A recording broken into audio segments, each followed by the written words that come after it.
What's going on, guys? English John back with another video regarding Spain and your life in Spain. I had a conversation with myself when I first got here and it went like this. John, you've made it. You got out of the UK, you did well for yourself, you've got properties in Spain, you're now living here full time. Never again will you have to go back to the UK and face those cold winters and that horrible lifestyle. My wife and I were both in agreement about this move. This is the fundamental part of anybody moving over who's not moving as an individual. So the content that you hear from me is going to be about actually having and creating a life here. I'm not going to go into politics. I'm not here to talk politics. We're here to talk fun and enjoy Spain. Let's not take the fun out of it. So this video is about making sure that every single person in your household is in agreement to move to Spain. Because if not, it's like getting a new puppy and one of you doesn't agree. It's going to cause problems. If everybody does agree, on the other hand, then you're about to enter a new world of enjoyment. I've been here for 6 years. I enjoy every day now more than the last. Think of it like this. Last night I was in the wooden house doing a weight session. After that I jumped into the swimming pool and then I went over there to the jacuzzi. I wasn't doing that sort of stuff in the UK. And I'm not bragging either, because let me tell you something.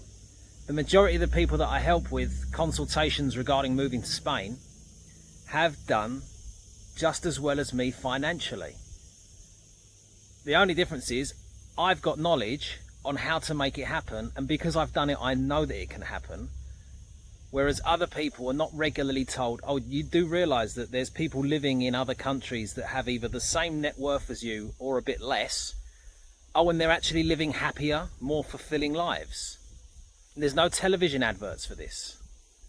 And I'm convinced that it's illegal for one country to start running ads in another country to say, come and live in this country because you're taking taxes away from the government. But that's a whole other conspiracy theory.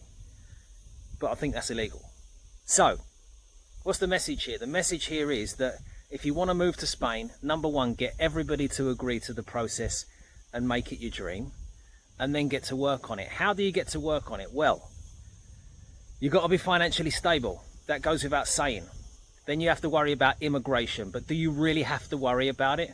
I mean, if you've not got a criminal record, then you're good to go. As long as you've got finances, you need either savings or income. Depending on how you earn your income and how much savings you've got, your visa will be selected upon the time of discussing and disclosing that information. But in the long story short, is it all worth it? Damn right it's worth it. Damn right. I'm not going back to the UK for anything other than funerals, sadly, and I know that's going to upset a few people, but it's my truth. There are just other countries, and it's not exclusive to Spain, that are nicer to live in. If you like the sun and you want to be in Europe where it's still relatively safe, Spain's a phenomenal choice. I hope to see you in my comment section on my videos. If you want to get more familiar with my content, there's a lot of really heavy hitting information that you 100% need to know, and that's all on TikTok. You see, this YouTube channel's fairly new, but we'll get the hang of it. I hope you subscribe, and remember, come out to Spain, have a siesta.